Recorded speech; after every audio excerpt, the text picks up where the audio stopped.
Depuis plus de 100 ans, des objets d'art précolombien sont exposés à Auch. Le musée détient aujourd'hui une collection de 40 000 pièces, la plus importante en France après celle du musée du Quai Branly à Paris.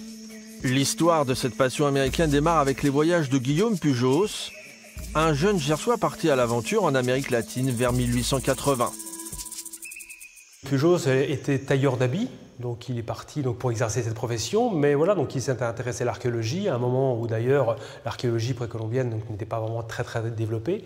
Donc il s'est intéressé à cela, il s'est intéressé à l'art sacré latino-américain et il a constitué comme ça petit à petit une collection peut-être d'une centaine de pièces qu'il a rapportées probablement à la suite de ces différents voyages qu'il a fait quand il est revenu sur Auch.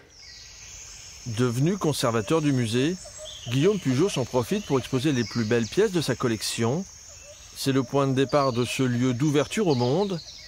La plupart des céramiques aztèques, mayas et incas sont liées à des rites funéraires. Les Péruviens considéraient qu'il y avait le monde inférieur, qui était le monde des ancêtres, le monde supérieur, qui était le monde des dieux, et le monde terrestre. Et en fait, ces différents mondes sont associés à des animaux symboliques.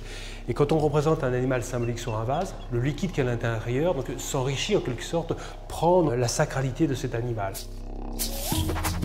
Les tableaux de plumes mexicains constituent le trésor du musée. Ces œuvres rarissimes font parfois le voyage vers les Amériques. En 2017, cette messe de Saint-Grégoire s'est envolée pour une exposition à Los Angeles, puis au Metropolitan Museum de New York. C'est la Joconde du musée, voilà, donc c'est une œuvre qui est vraiment exceptionnelle. Le plus ancien tableau-plume connu au monde, un des plus précieux, des plus importants aussi, parce que c'est une œuvre véritablement métissée. La technique, c'est une technique finalement de mosaïque de plumes, mais surtout c'est l'iconographie qui est intéressante. C'est vraiment, on a un mélange à la fois d'une iconographie chrétienne, mais aussi avec des symboles qui sont typiquement aztèques. L'établissement culturel est devenu le premier pôle national de référence en art précolombien.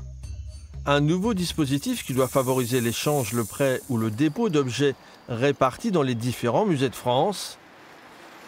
Le site a déjà accueilli 8000 visiteurs depuis sa réouverture en octobre dernier.